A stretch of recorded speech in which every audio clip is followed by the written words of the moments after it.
an altar to the Lord. We find this expression, an altar to the Lord, in Isaiah 19:19 and 20, where we read, "In that day shall there be an altar to the Lord in the midst of the land of Egypt, and a pillar at the border thereof to the Lord." And we're going to look at it in terms of current engineering as of, the 21st century. So there are things that we're going to see that weren't evident in his day, and we're going to look at it in many different aspects as we go through this. Great Pyramid, an ancient writer said, "It seemed like a building let down from heaven, untouched by human hands." And this is an artist's rendering of what they believed it looked like. So it was smooth white limestone. We know based on other accounts that it could be seen for many, many miles. So it was like a beacon that stood out because it was on a high plateau overlooking the delta of Egypt and then the Mediterranean as well. So we're going to answer 3 questions. First question, does Isaiah 19:19 and 20 refer to the Great Pyramid? Question number 2, who designed it? Notice that I didn't say who built it. That's the question everybody asks in all the pyramid programs and documentaries. They want to know who built it. We're going to look at who designed it because that's what's important. And then what is its purpose? So for the next 45 minutes or so, this will be the focus of our attention to answer these 3 questions. In Isaiah 19:19 through 20, we read, "In that day shall there be an altar to the Lord in the midst of the land of Egypt, and a pillar at the border thereof to the Lord, and it shall be for a sign and for a witness unto the Lord of hosts in the land of Egypt." So this really gives us a description. So is that the Great Pyramid? Well, let's look at a little more detail at what these phrases mean. Whenever we hear Egypt, we can think symbolically that really represents the world. An altar is a place for sacrifice. So whenever we saw an altar, and usually there were stone altars, it was a place for sacrifice, and really that was a meeting place between God and man. A pillar means a memorial stone, and we realize there are many memorial stones in Egypt, so this is yet another one. And it will be for a sign, a monument, or a metaphor to God. And finally, it will be a witness. And what does a witness do? A witness tells a story.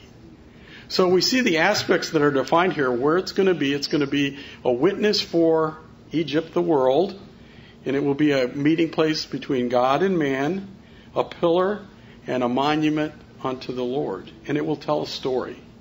Let's see if this applies to the Great Pyramid. And we know, based on in that day, that at the end time it would speak. So let's hear what it's saying. We start by looking at this expression, "There shall be an altar in the Lord in the midst of the land of Egypt, and a pillar at the border thereof." Now, this language, to start with, seems a little veiled, because how can it be in the midst or middle of Egypt and also be on the border of Egypt? And we would have to go back to geography from this period to have an understanding of that. And so what we see was in Egypt there was a lower kingdom, that was the delta region, and there was an upper region, which was the head of the Nile on down to the delta. And so that's how it can qualify. It was the border between these 2 kingdoms, and yet it was in the midst of Egypt as well. And one of the things that we note as we look at this, it's kind of intriguing. We look at the shape of the delta, and it's almost a perfect quarter pie shaped. And if you were to look at this from outer space, you almost have like a big arrow pointing right at something there. And it is the Great Pyramid at Giza.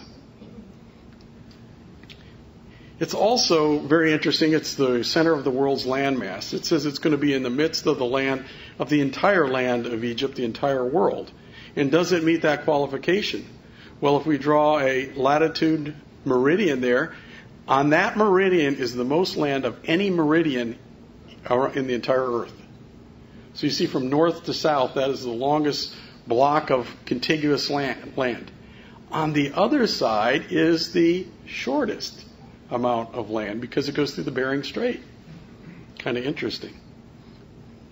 So it divides the earth into 4 equal land masses. This is intriguing because nobody had that knowledge on earth. Nobody had this perspective of this map that we're looking at today, and yet look at it equally divides the earth into 4 quadrants. So no human being had that knowledge at that time. In fact, from a cartography standpoint, it was probably the 20th century before we really came to understand this. And we look at the 7 wonders of the world. Remember, it says it's going to stand basically for eternity, and we had 7 wonders of the world, these great wonders of the world. And we look at what happened to all of them. And they basically went away, except for one that's still standing today, the Great Pyramid. Now, does the scripture itself, Isaiah 19, 19, and 20, actually point to the Great Pyramid? And we would say yes. And there's a way we can determine that if we go back to the Hebrew. In the Hebrew, every letter has a numeric equivalent. And if you line up all the words and then add up all the numbers, you come up with 5949. And we find that from the grotto in the pyramid, we'll show you what that is, to the base of the capstone is 5,449 pyramid inches. Kind of intriguing, isn't it? That measurement is represented, and it's saying, guess what? This is what I'm referring to. When you see this kind of thing, it excites me. And so what does Isaiah 19, 19, and 20 refer to? We think it does definitively refer to the Great Pyramid. And so now we're going to look at the question of who designed it. How can you prove beyond a reasonable doubt who designed it? We're going to look at a number of proofs. When we look at the pyramids of Giza, there are 3 pyramids there. The little one, the Pyramid of Menkaure, the Pyramid of Khafre in the middle, which everyone mistakes to be the tallest pyramid, but in fact it's higher on the plateau. It is a shorter pyramid than the Great Pyramid. And then the Great Pyramid of Khufu. And it is the largest, tallest, and oldest pyramid on the Giza Plateau. Now, one question that always comes up with archaeologists is, was this a burial tomb?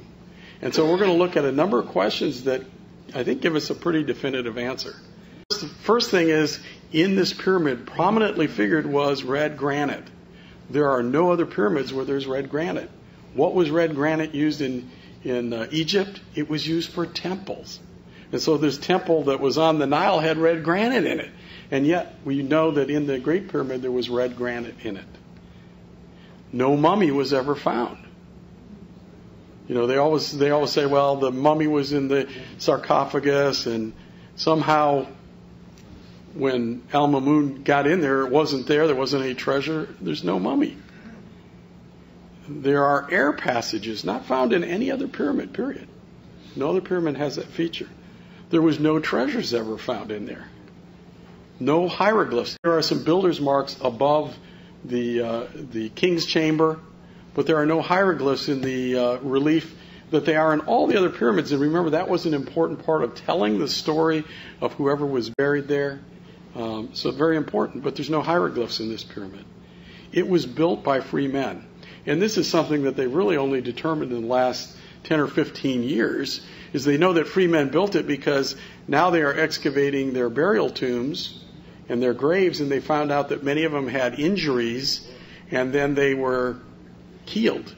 And so they find men with broken bones that knit, and they can tell based on the bodies that there was a period of time where they were healed, and if it was just slave labor, they tended to discard them when they got broken. It's the only pyramid with ascending passages, and it's the only pyramid with chambers above ground. So clearly this is a significantly different pyramid, so it doesn't follow the prescription for any burial tomb in Egypt. And so we say, no, this was not a burial tomb. So what was it? One of the important things to understanding who designed it, and remember that's the question we're trying to answer, is how do we discern God? If I ask you for one book in the Bible where God gives us some clues as to how to discern Him, what would it be? Well, I'll suggest to you it would be what God told Job. And when we turn to Job chapter 38, we get questions from God. He poses these to Job. He says, where were you when I laid the earth's foundations? He says, who marked the earth's dimensions? God says, who stretched a measuring line across the earth? He said, on what were the earth's foundations set? Who laid the earth's cornerstone? What is the way to the abode of light and darkness? Can you bind the beautiful Pleiades? Can you loose the cords of Orion? Can you bring the constellations in their seasons? Can you lead the bear with its cubs? Do you know the laws of the heavens? Who endowed the heart with wisdom?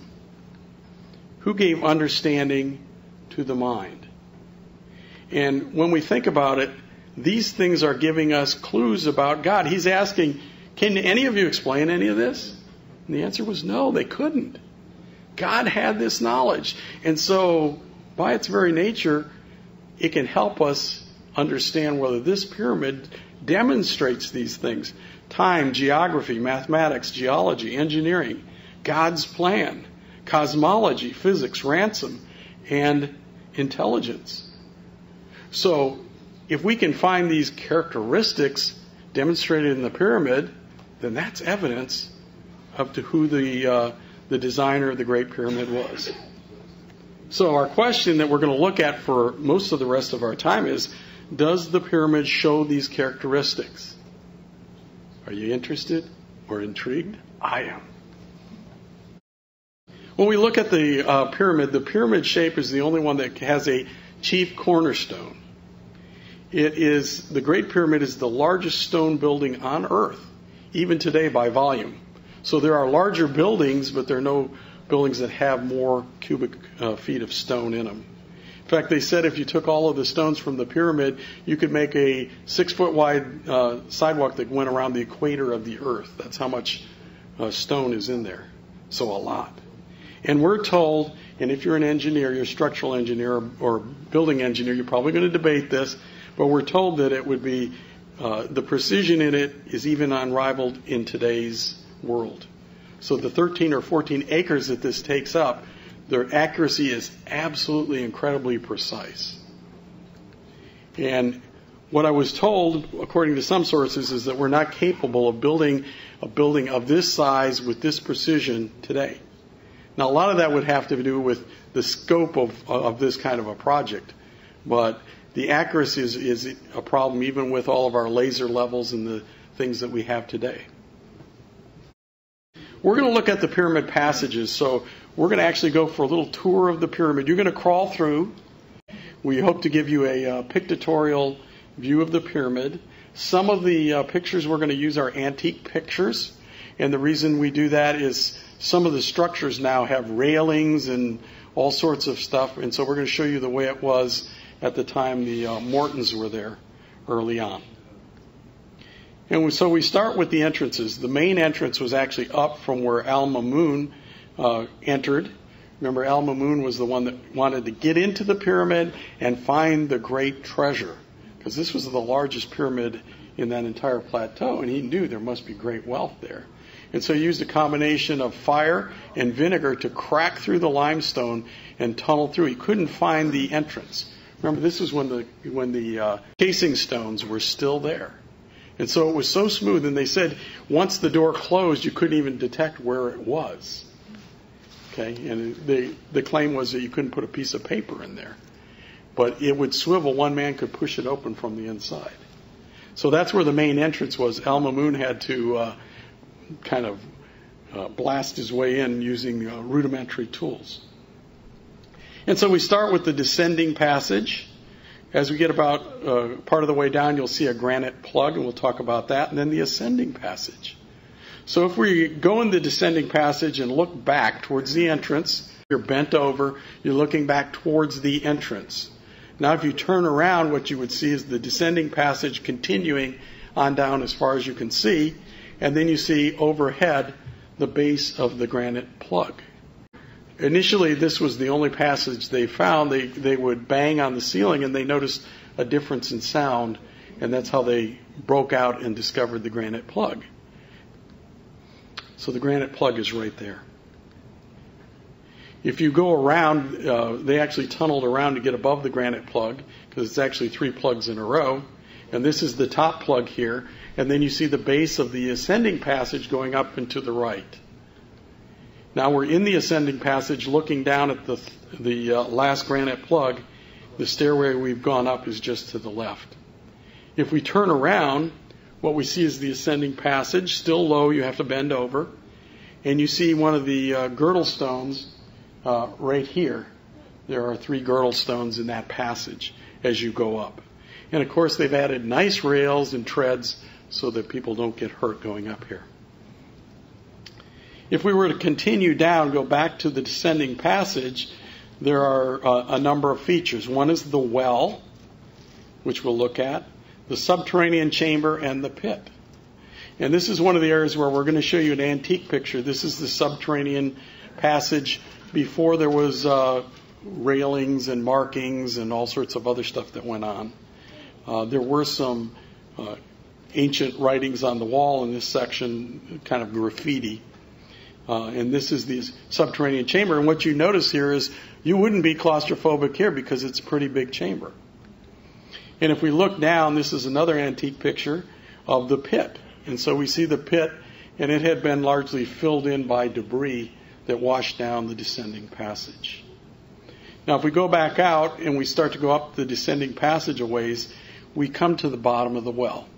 And the significance of this is, first of all, realize in Al-Mamun's day that this was not open. This was 4 feet of limestone here, between here and the well. And one of the evidences of that, there was some Roman writing from Roman times found in the subterranean chamber, but it wasn't found anywhere else in the pyramid. And undoubtedly, if they had been roaming around other parts through something like the bottom of the well, they would have marked up things as well. But they didn't. So this was actually chipped out through 4 feet of natural limestone. So this is underground. And if you return to the left today, what you would see is the bottom of the well. And that well was actually chiseled out top to bottom. And then it ended. It didn't connect. So this was unknown before Al-Mamun. And the only way he found it was he bypassed the plugs, got into the ascending chamber, and then he noticed that because of some destruction, which you'll see in a minute, he saw the top of the well. And so, of course, they investigated. And this is looking up the well. It's a rough cut passages. It was dug from the top down, and it links to the underground to the passages above. Important to note. It's a very steep tunnel. In fact, the last courses from the grotto on up are vertical, and they are made of masonry from there on up. But this is through rock. And this is a picture of the grotto. And so right behind the man there is a natural grotto or cave that occurred. And then you see the stones that lead on the vertical part of the well leading up to the intersection of the ascending passage, the grand gallery, and the other passage. And so here we are looking up the well. We have the ascending passage and the horizontal passage and the grand gallery. And at the intersection is what? The well. Here's a drawing, an artist's drawing of the well. This is after they cleared out the debris when Al-Mamun was there. And then from then on. And what they said was it looked as though there was an explosion and it just blew out. This was all limestone here that covered this well opening. But at some point it blew out. And so that's how they discovered the well. So they, of course, cleared that debris. So looking down, we've gone a little bit up the grand gallery. We're looking back. The top of the well you just saw would be where the arrow points. The ascending passage we just came up. And the horizontal passage actually goes right underneath us. This is another antique picture where we see, I think this is one of the Morton brothers going up the grand gallery. And he's having to use handholds. There are no rails at that point. And so we see the difference there as well. And so he has to pull up by his hands.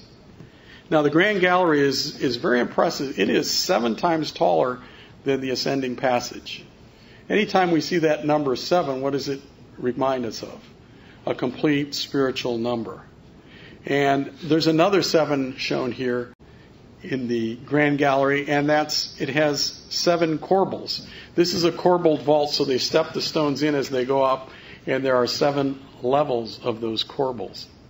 So yet another thing. And we think this helps us in understanding these symbolic numbers, will help us in understanding the symbolic meaning of that passage as well. So we have 2 7s here. It's 7 times higher than the ascending tunnel, and it also has 7 corbels. Now, if we were to turn to the right and look at these handholds that you saw the Brother Morton using, we've kind of squared it off. Let me show you what is inset in the rock, which is most interesting. The shape of a cross. And you'll see that in our next artist rendering from the top. So these are associated with those handholds that you have to use to pull yourself up this steep passage. Now we're at the top of the Grand Gallery, and there is a great step. You go through a chamber where you have to bow down. There's a granite leaf, and they call that area the antechamber, so it's before the chamber. There's another area where you have to bow down, and then finally you come into the king's chamber. And please note, they're showing you in red the red granite part of the pyramid. Remember I said red granite was only used in temples, it was never used in burial chambers. And yet here, red granite is used in this portion of the pyramid. And so here we are looking from the top of the Grand Gallery, and we look at the transition from limestone to granite on the floor. So we're entering into the antechamber. If we turn around and look at it from the inside looking out, you can see much clearer the transition between the red granite and the limestone. So now we're in the antechamber looking back out. And you're looking at the backside of the granite leaf. And so in the antechamber you have a granite leaf. And this one's kind of interesting because what's the purpose of these leaves? Well, originally the purpose was those leaves were put in place to prevent entry into the king's chamber.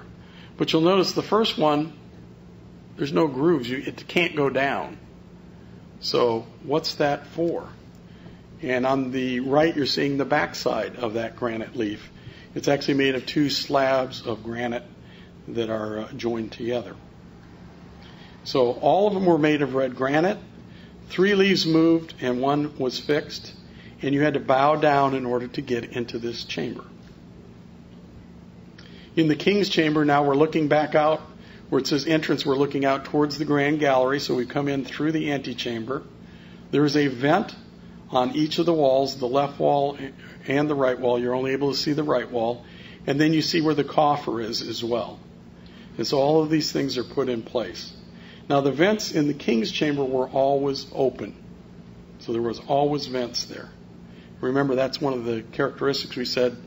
They didn't have ventilated tombs, except the Great Pyramid does. So here's a close-up looking at the air vent. And it gives you a real nice view of the red granite. And this really shows that this was not a death chamber, but a chamber of life. Here is the coffer. And one of the impressive things about the coffer is carved from a solid block of granite. It is about the same volume interior as the Ark of the Covenant. And there's no evidence that it had a lid. There's no mention of a lid anywhere. And the coffer had to be built in place. It was too large to go in place after the tomb was built. So it had to be part of the construction. It wouldn't fit through the passages. Next, we're going to look at the horizontal passage. Remember, at the beginning of the Grand Gallery, had a horizontal passage. It was very low. And then it entered into the Queen's Chamber. And so here again, we have one of the Morton brothers looking. You see, he would have to bend over to get in that chamber. He went 6/7 of the way, and all of a sudden there was a step. And from that step on, he could stand up. And here is an entrance into the Queen's Chamber. On the left side, you see the niche. Now, you see a vent here. There are actually 2 vents in the Queen's Chamber. And the significant thing with the vents is they were closed. They were only found by sounding on the walls. They found a place that sounded hollow. They broke through and found that there were vents. And the queen's chamber is all limestone. It's not granite. Once again, there are corbels, and in this case, there are 5 corbels. Now, what is the importance and what's the significance of the niche? There's absolutely no reason to put a niche there. A corbelled vault is to distribute weight away from the walls. And there's no reason to do that here. So it's got to be symbolic. And the thing that came to my mind is that Christ's kingdom, God's kingdom, is the 5th universal empire. Keep that in mind as we continue. So we've kind of gone through the whole pyramid. We've taken the tour. Now let's look at some of the keys. And these are keys, I think, that if you look at documentaries, they're not going to represent these things. We're going to look at the materials, the boss, the scored line, and the lamb's head. So these are things that you won't find in a National Geographic commentary on the pyramid, but we think that they're incredibly important. And they are ignored by most commentators. The materials. The inner material, the blocks, are made of nummulitic limestone, which is it's a little bit of a pinkish red limestone that has some electrical conductivity properties. And it has small shells in it. The casing stones were made of pure white limestone, a symbol of purity. And the king's chamber was made of red granite, and granite we see as a sign of divinity. Number 2, the boss on the granite leaf. Remember I said that granite leaf was made of 2 chunks of granite joined together, but the boss is carved out of that solid top piece. That leaf is immovable. So why? Why would you do that? It doesn't protect the tomb. What function does it serve? Well, if we look at the boss, what we will see is if we do a 3-dimensional cross-section, it's 5 pyramid inches by 5 pyramid inches. And if you take 5 pyramid inches times 5 pyramid inches, that's what's called the sacred cubit, which we know is documented throughout this period of history. In fact, it was a unit of measure, standard, and there's even a hieroglyph for it. So when you see this hieroglyph with the arm to the elbow, that is for a pyramid cubit. And so we see represented here. So this gives us the scale of what a pyramid inch is. And this is very important. Because remember, we use pyramid inches to do the measurements. So if we go 2,140 inches, pyramid inches down the descending passage, there on each wall there is a scored line. And it's perpendicular to that passage. And what that helps us do is it helps us set the celestial alignments in 2140 BC. And so if we look, the descending passage, that way of death, pointed to what? Alpha Draconis, the dragon. And if we look at the scored line, it points to the Pleiades, which is known as the throne of God. This would be on the equinox at midnight on 2140 BC. And so these alignments are precise. And it's really amazing now we can run these and find out with precision what they pointed to. One of the interesting characteristics of the Great Pyramid is it was not built on a level plane. The perimeter is level, but in the middle you'll notice it goes up. And what's the feature that's in the middle that it goes up for? Well, there's a grotto there. And what's that there for? So that is actually inside the stone part of the hill. Now, if you or I were to build this pyramid today, we would excavate it and make the base perfectly level. That's not what they did. That's a much more difficult way to build. And yet they did it. And why did they preserve that grotto? When we look at the grotto, here's a picture of inside the grotto. And so you're seeing a natural cave that they preserved. And let me put a lamb's head there. Now let me highlight for you the stone that the Bible students call the lamb's head. Do you see the significance, the shape of the head? That represents, we think, the Lamb of God and the ransom. Remember, one of the characteristics that God was going to use to reveal himself, this is one of them. It's pretty exciting. So we see that the pyramid gives us clues with the materials, the boss, the scored line, and the lamb's heads. So a whole bunch of stuff has been set up. This frames how we view the pyramid. Now, there's some amazing things with the pyramid. The accuracy of the layout and some of the measurements. My son was wise enough to say, Dad, when you give the talk, put the precision in there, because that's a common denominator that everyone can say it's 99.998% accurate. And we can all understand that versus trying to translate the figures. We're going to go through it rather quickly. So, north to south orientation within 99.99% accuracy. In fact, they said it's one of the most accurately true north buildings on Earth. And that's kind of amazing for their day, isn't it? We look at some of the celestial signs. The relationship of the pyramid to Orion's belt. We all know Orion's constellation. And in the middle there are 3 stars in a row. And if we look at those 3 stars and lay that constellation and line it up north to north, that looks kind of interesting, doesn't it? In fact, if we take it to the next step, we look at those stars superimposed on the pyramids. What do we see? Not only is the alignment and the distance proportional, but also the brightness is proportional to the size of the structures. So we have alignment, relative spacing, and relative size that match. And you can see it. Isn't that quite amazing?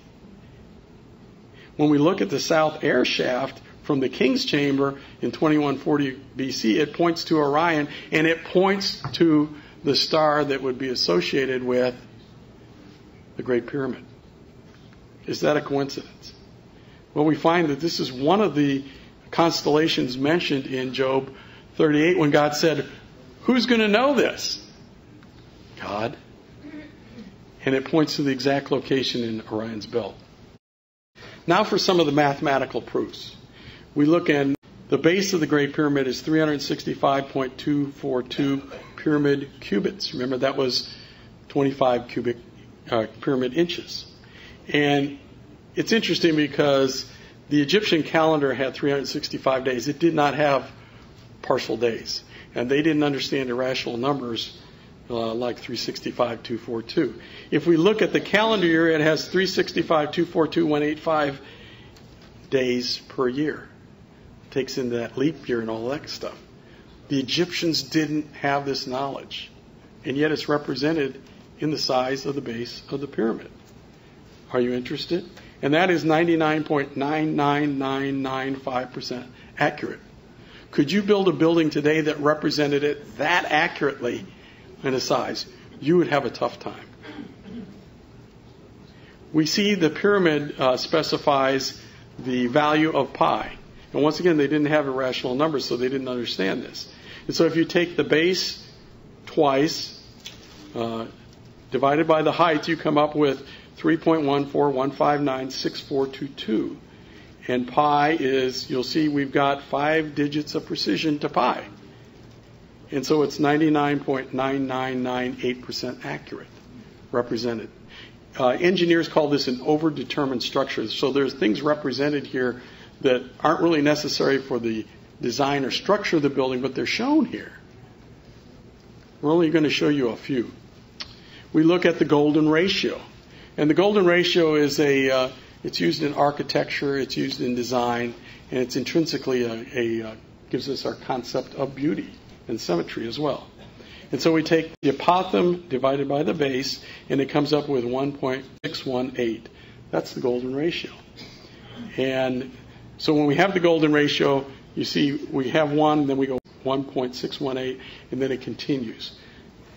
It predicts that with 99.94% accuracy.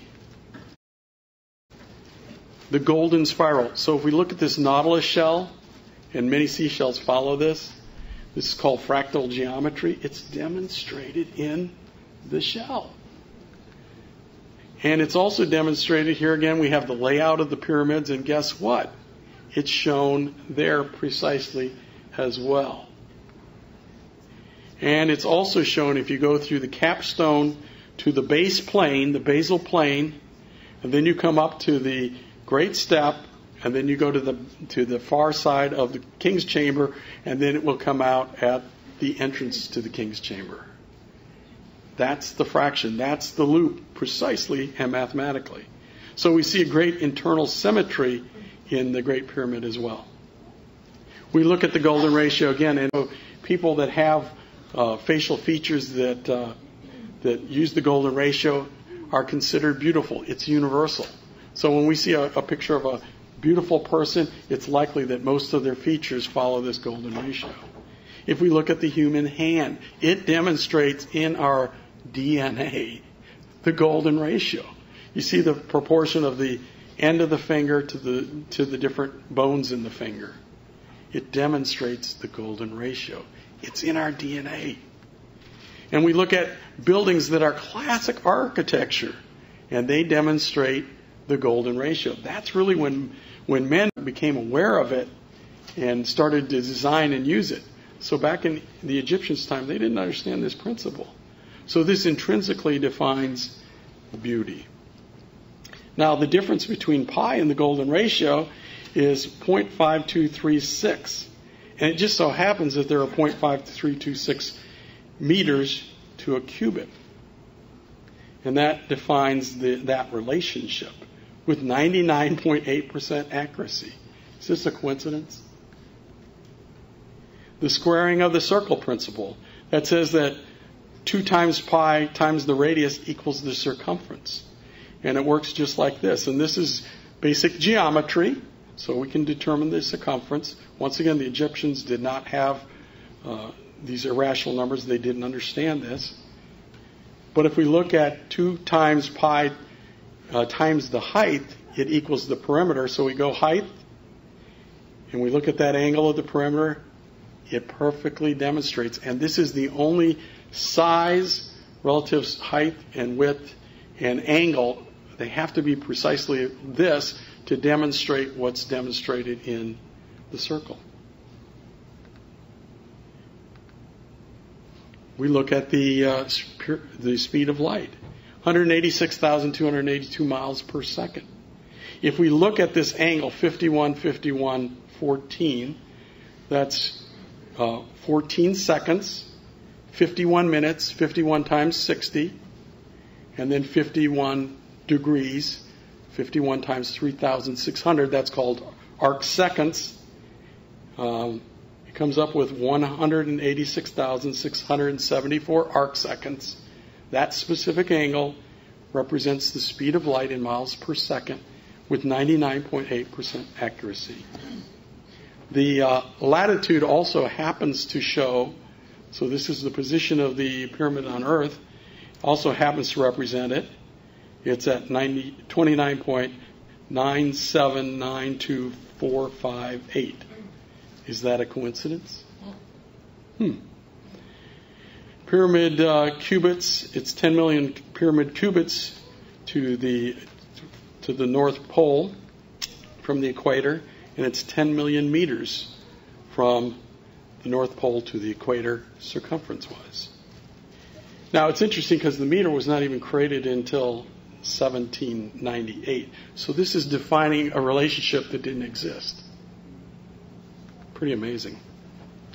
When we lay the pyramid down and we put its faces there, now if we lay the earth proportionally in that and we stand the pyramid height up, it exactly defines the radius of the moon. So it shows the relationship between the moon and the earth with precision. Is that a coincidence? This is an overdetermined structure. We look at the Earth's wobble, and the Earth's wobble, we've all had a top, and when you spin it, it would do a little wobble thing. The Earth actually has a wobble in it. And that cycle was not determined until the 20th century, so it wasn't even known in the pastor's day. And that's 25,772 years. So this is 20th century knowledge. Today we're pointing at Polaris. In 2140 BC, it was pointing at Alpha Draconis because of this wobble. If we take the cross sections of the diagonals of the pyramid, it's 25,770 pyramid inches. That's 99.992% accurate. Is that a coincidence? We look at the location of the Great Pyramid with regards to the equator. And so we all realize that the Earth goes around the sun and it's got a slight angle. That's called the ecliptic.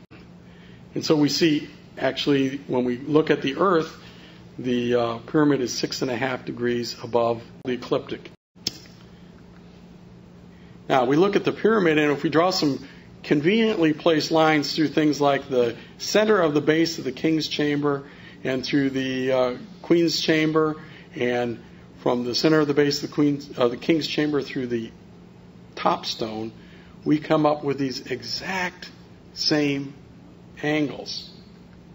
Now, let's take this, and so we see the pyramid there. Let's take this and just turn it on its side so we can demonstrate for you what we're saying. And so if we look at those angles, they exactly define the location of the Great Pyramid on Earth. Nobody had that knowledge when this was built. And it defines the pyramid's location within 0.02 of a degree. That's pretty amazing. In 2140 BC, we know that it pointed at Alpha Draconis and the Pleiades. That ascending passage pointed at Columba, which was the constellation or the star known as Noah's Dove. If we look at the air passage, it pointed to Osiris, and Osiris was a constellation of rebirth. We look at the pointers from the Queen's Chamber. One pointed to Mother Earth, Cyrus, and the other to Ursa Minor. Remember, it talked about the bears? That was one of them that was mentioned in Job 38. Cosmic regeneration. You starting to get the picture here? So these are the constellations that are defined for us when God said, who knows this? He's revealing himself to us. We look at some of the engineering, and there were some things that were a mystery. They had socket stones, they had sockets into the bedrock, and then each of the courses on the edge, there was a socket that fit in so that it was rigid. And so these locked in the corners. When we looked at the pyramid, and this was not discovered until there was aerial balloons, at a certain time of day they could actually see the lines on the pyramid down the center of the faces. So it's a little bit concave. The casing stones, however, did not have this characteristic. This strengthens the faces. We know this from engineering now. So we can run this through a computer design, and it's superior strengthening, and this is one of, I think, 2 pyramids that has this characteristic. We look at the irregular interior stones. So we're not seeing that smooth casing. This is the stones on the interior, and they seem kind of rough cut. And why would you possibly do that? Why would you do those features? Sockets on the edges, concave sides, loose interior stones, and a rigid exterior.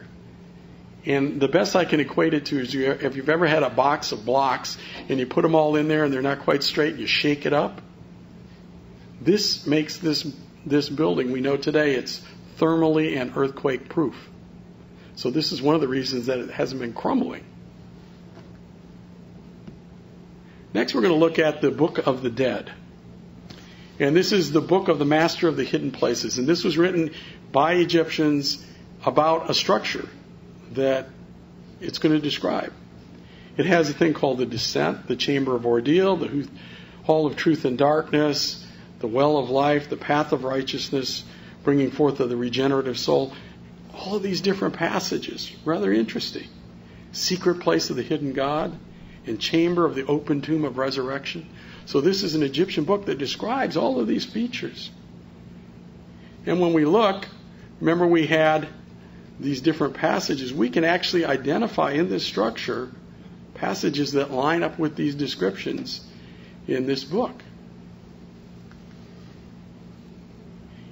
If we put it in our context, we call the descending passage, which points to what? The dragon star, representing Satan, the descent, the broad road of destruction, the reign of death. We see the ransom demonstrated by the Lamb of God. We see the Jewish and the gospel age represented by those ascending passage, and the horizontal passage representing the messianic age. Let's continue. We look at the subterranean passage, and when you get down there, you have to crawl on your knees. This is really a description of the way to the grave. We look at the passage into the king's chamber. You also have to bend over. And you're surrounded by red granite, and it's the way of righteousness. We look at the horizontal passage, and here's the point where you can stand fully up. It's the full measure of a man. And it's interesting because it's 6/7 of the way down. And if we want to apply just a little bit of chronology here, 6,000 years of man's descent before he can stand upright and enter into a new relationship with God. So you have a full standing, showing the way of holiness. And so we see all of these demonstrated in the book of the dead, but then we replace it with what we call the Bible. And we see these features demonstrated very clearly for us. Also, if we turn the pyramid sideways, we can actually illustrate the chart of the ages within the pyramid. We see all of the different dimensions there lined up with the chart of the ages. Isn't that a beautiful picture? Who's going to understand these things? In due time they would talk. God says, "Who is like me?" Isaiah 46, 6 through 10. And thus the Lord says, "Who is like me? Let him proclaim it and declare it. Yes, let him recount it to me in order from the time that I established the ancient nation. And let them declare to them the things that are coming and the events that are going to take place. For I am God and there is none else. I am God and there is none like me, declaring the end from the beginning." And so God's challenging him and saying, who else can do this? Only God can do it. Who could represent the meter centuries before it was designed? Who could represent the mile before it was ever a measure? And so God records the future in the pyramid. Does the pyramid show these characteristics that we talked about? Time, geography, mathematics. These are all the things that Job 38 revealed, and God said, who can know this? Only God. God left his mark. And so who designed it? We feel it definitively. It was God. What is its purpose? Well, we understand that it has a chief cornerstone. And it says that we're builded up together for habitation of God through the Spirit. And it's the stone that the builders rejected. And it is the perfect template to build the entire rest of the pyramid. So with that one stone, you could build the entire rest of the structure. It's a model for the building. We look in the kingdom. This is exciting. In Genesis 15:18 it says, "The Lord made a covenant with Abram, saying unto him, Unto thy seed I have given this land." From where? From the river of Egypt to the river Euphrates. And what's on the river of Egypt? It's the Great Pyramid. To be a memorial between Israel and Egypt, the world of mankind, during the kingdom in the ages to come. Where else could it be? We think it's the Bible and stone. A memorial stone in Egypt to witness God's plan to mankind forever. That's exciting. We see God's plan demonstrated in it. What is its purpose? It's a witness for all eternity. Now I have a fourth question. And this one you have to discuss among yourselves. Was the pyramid a model of God's creation? Or was it the blueprint for his creation?